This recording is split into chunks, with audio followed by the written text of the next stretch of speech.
Welcome to the Enigma Daily, everybody. Thursday edition. And if you know how we do around here on Thursdays, or if you don't know how we do around here on Thursdays, you're about to.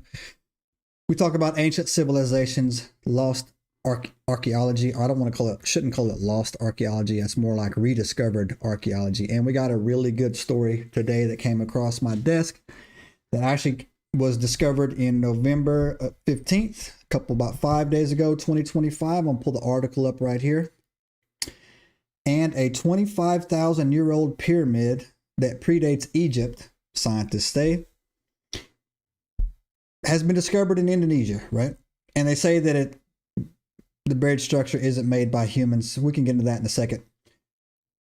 As always, the link to this article will be in the description of the video,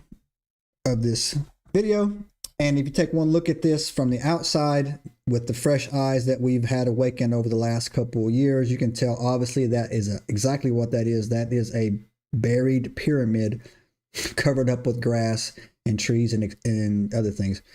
Now, what makes this interesting is how you doing, Robert? Welcome. We're talking about a pyramid that was found in Indonesia, buddy. 25,000 years old. This predates the giant pyramids of Egypt. But again, if you've watched any of my longer form content, and what they're slowly trying to disclose to everybody is that those pyramids are actually not what we think they are. They actually were power plants. And I'm going to explain that a little bit as we go into this story right here. Now, this was already drawing a lot of heat. It is 100% a pyramid, 100%, right? And what has got them upset is that it says it isn't made by humans. Right here, this is what's got a lot of people upset, right? And I'll tell you why they say it's not made by humans. It's in the Gunung Padang. I've actually been to Jakarta, so it's just a little bit south of Jakarta, right? And the Philippines, Malaysia, and Indonesia right here is where it was discovered. Now, on my long form show, The Ancient Enigma Files, on Enigma Cast, I've done episodes where I've talked about how the flood ripped the continents apart, how I have that theory. And I base that theory on saying that the ark was made of gopher wood. So people will try to tell you that, it was gopher wood only grows in Florida. Well, that's true. But the time that they were building the ark, Florida wasn't where it is today. Pangea, they want to let you think that that's, hundreds of billions of years old. It really wasn't. And if you read the Epic of Gilgamesh, you read the Bible, you read every society has a flood story. Every society, from Japan all the way to Africa, talks about the waters coming out of the earth. And about 5 years ago, Russian scientists had discovered that inside the earth's crust is more water, fresh water, than all of our oceans combined. And that's saying a lot because earth is 75% surface water, right? So the water was shooting out from underneath the earth during the flood, and it receded into the earth when it was done. And what that did is according to my postulation, is that it ripped apart the continents, right? And that caused the drift, right? And you can cut out all the land masses of the earth, and they'll all form. You can all push them back in together, right? Like pieces of a puzzle. Except for Antarctica, which was basically what they called flash frozen. Antarctica used to be a tropical environment. They found woolly mammoths down there with, undigested vegetation in their stomach. I've did topics on this. You can go to my Instagram. You can go on to my TikTok, also my YouTube page. I did a talk about the largest pyramid ever found. It's 2 kilometers by 2 kilometers by 2 kilometers by 2 kilometers long. It's way bigger than the Pyramid of Giza. And it's black, right? And it's in Antarctica. Antarctica, in my opinion, was slung to the south for a reason, right? And if you look at what happened when people go down there and what's going on in Antarctica, that's a different show. I should actually do a live about all the crazy stuff that goes on in Antarctica. But all to connect the dots all the way back in time, You see they're attacking it right here, saying it was weak foundations. But let me give you the science on how they found it. They found it with ground penetrating radar, right? Not LiDAR from the air. So pyramids are a global phenomenon. And that's because at one time there was one global civilization on this earth from the pyramids. Now, where they're taking offense to this. They do not deny that it's a pyramid, and they do not deny that it's older than Göbekli Tepe, right? Which is what they'll say. This Göbekli Tepe is about 15,000, 20,000, 17,500 years old. But remember, on this channel, I tell you, everything you've ever learned and everything they've ever taught you is a complete and utter lie, right? From your timelines to your histories to who built what, who did what. Tonight, my live on the Ancient Enigma Files, I'm talking about the Patagonian giants, how, you know, we're going to dig into that.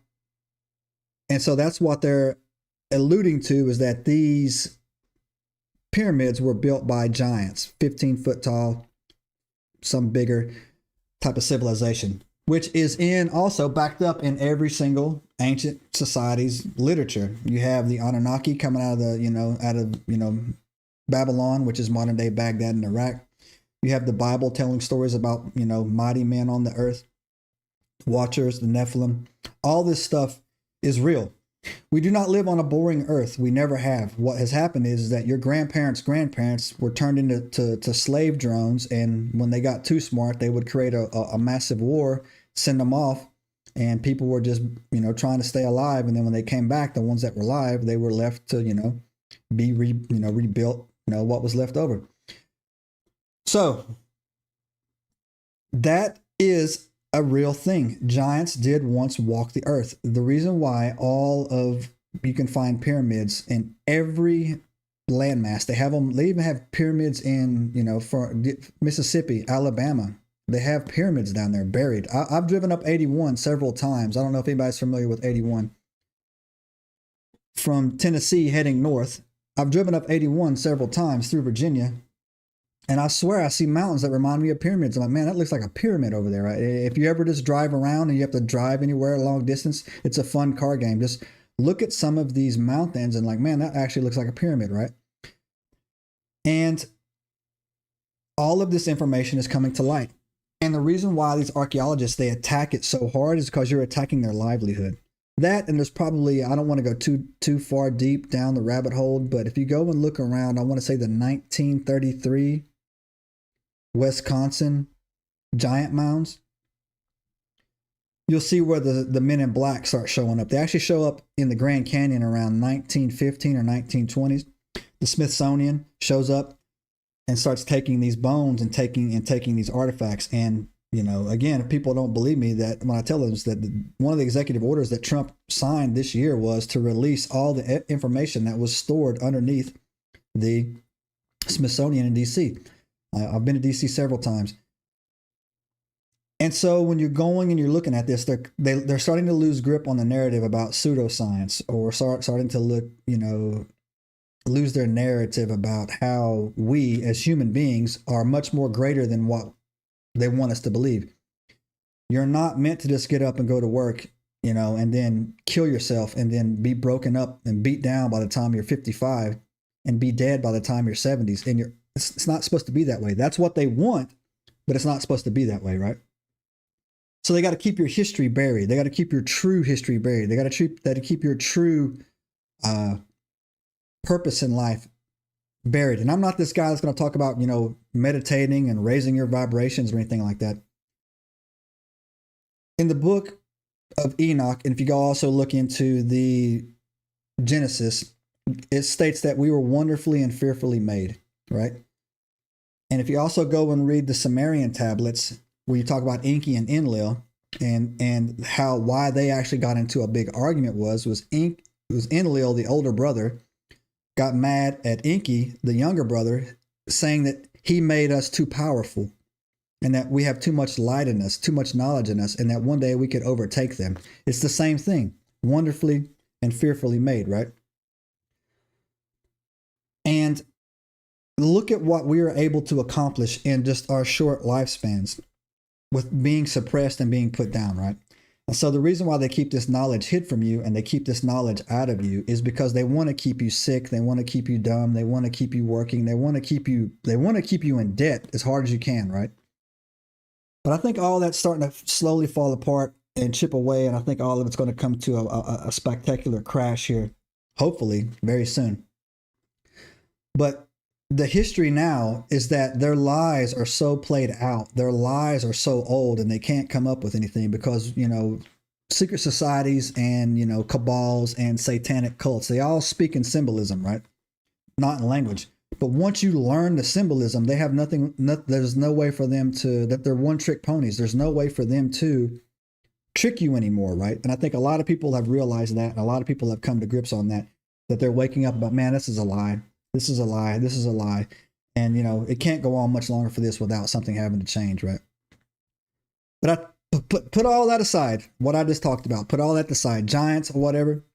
It is still amazing that in 2025, that we are still finding fresh new discoveries of giant ancient structures that were built 25,000 years ago plus. And it's just exciting, even from that standpoint right there. Wade past all the politics, wade past all the lies, and just look into it and just think to yourself that at one time on this earth, there was a giant civilization. When I say giant, I'm talking about like a massive civilization of people who lived completely different than we did. And these giant stone, you know, structures that are still alive today. And if it wasn't earth changing or shattering, they would not work so hard to hide it. They would not work so hard to tell us that, you know, that this is all false, right? They wouldn't care, right? But it's something they still put effort into, right? So anyways, I thought it was cool. This type of stuff fascinates me on it. I know we talk about a lot about, you know, cryptids and, you know, we talk about paranormal stuff, UAPs and, you know, just biblical prophecies. I actually think it's all created. I actually think we live in more of a fantasy novel realm than we do just a normal wake up and go to work and go home and die realm. I think that so much of our history has been hidden, and I think it's starting to come back. And I think it's pretty cool. So I just want to share that with you guys today. Thursdays, you know how we do around here. So go check it out. It's a great read. And if you're just not finding this channel, like I said, we're the Enigma Daily. We're the sister channel of the Ancient Enigma Files. We do our short form content here. We go live Monday through Friday, 10, 15, sometimes minutes, talking about the stuff we're just talking about right now. If you want the long form content of the deep dives we've done in this, where I bring the receipts and I show that, you know, we're right and they're wrong, go back to the landing page, head on over to the Ancient Enigma Files and enjoy yourself. But do us a favor on your way out. Give us a subscribe. Give us a thumbs up. This is a new channel. It doesn't cost you anything, but it helps us out a lot. And if you didn't like it, it's cool. Give me a thumbs down. But if you're going to give it a thumbs down, man up and tell me the reasons why. Give me some suggestions, right? Because we are looking to make improvements as we go. We're slowly starting to dial it in. And like I said, that's what we're all about. Tomorrow, join us. We'll be talking about some biblical stuff on that. And until then, thanks for showing up, Robert. And I got to fly, guys. We're on to the next one. We'll see you next time. And we're out. Subscribe now and turn on the notifications to join us on this extraordinary journey into the unknown.